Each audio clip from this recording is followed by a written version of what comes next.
Bueno, Edwin, gracias al básquetbol también, pues lograste hasta graduarte, ¿no? ¿Cómo es que dices y decides, o también influencia de tu madre o de tu padre, de que tenías que seguir una carrera universitaria, o que empezaste a trabajar antes? ¿Cómo fue esa etapa de tu vida? Aquí hay algo interesante. Ajá. Cuando yo estaba en el colegio y salí de bachiller, yo quería ser militar. ¿Militar? Sí. ¿Y eso? Bueno, acordate que yo salí allá por el año 85 Ajá. de bachiller. Ah, ok. Estábamos en el apogeo de la guerra. Ajá. Y habían muchos compañeros que habían salido antes de bachiller que habían ingresado a la escuela militar. Entonces había una moda. La guerra, lamentablemente, te ponía en moda. Unos querían ser guerrilleros, otros queríamos ser militares. Ajá. ¿Y qué tenía más atracción a las chicas?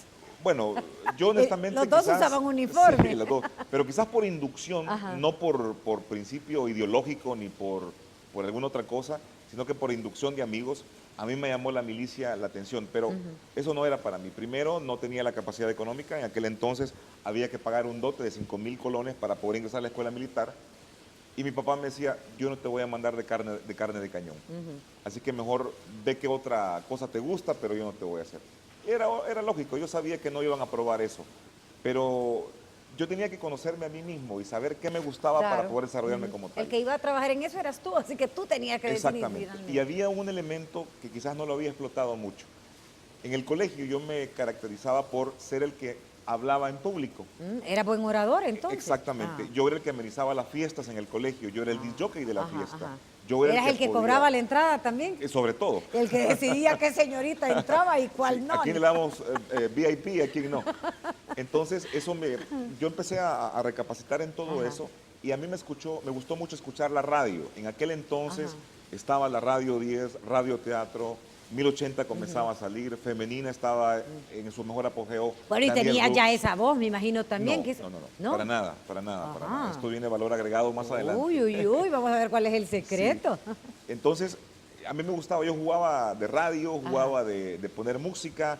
Hay un amigo que se llama Ademar, ojalá que lo esté viendo el programa. Con Ademar jugábamos de hacer las radiomaratones de música. Ya. Ese nos hizo militar, ¿no? No, era un tipo muy dinámico. Y entonces había una idea de qué podríamos ser.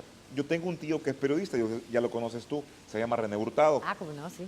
Entonces René, él era un buen periodista, trabajó en Teleprensa, trabajó en el diario El Mundo.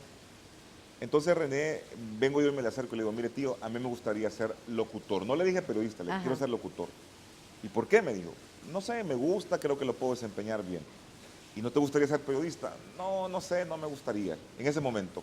Pero él me empezó a dar muchos tips, él me dio muchos consejos, y fue donde me meto a la Radio El Salvador. Entonces, gracias a tu tío. Entonces. Exactamente, él fue el que me llevó a Radio El Salvador, y comienzo a practicar, a ver, a conocer todo lo de la radio. Estoy hablando ya por el 85, 86, en eso pasa el terremoto.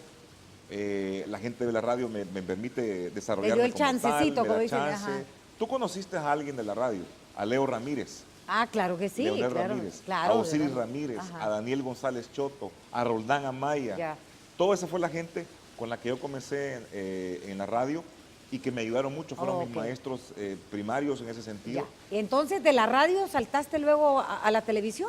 Cuando estaba don Enrique Castro en Tele10 y Armando Segovia, hay una oportunidad de ir a hacer una nota al entonces presidente de Finata, hoy el diputado Orlando Arévalo, en aquel entonces, y me dicen, miren, necesitamos que alguien vaya a hacer esto. Entonces le digo yo, ¿puedo ir?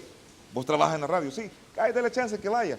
Y fui a hacer Bueno, y en esos tiempos así era, ¿verdad? La mayoría, que había mucho periodista también estudiado y te enviaban a la brava, aprendías en el camino. Así es. Entonces yo me acuerdo que le entrevisté al presidente del ISTA en aquel entonces, don Orlando Arévalo, o Finata creo que era más bien, y le hice la nota y me dijeron que la redactara y que la grabara como una nota completa.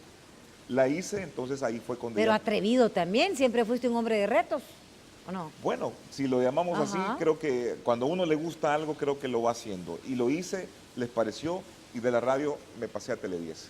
Y ahí comencé yo a trabajar. A hacer tus pininos. Vamos a ir a un corte comercial porque quiero hablar también un parte ya de tu vida.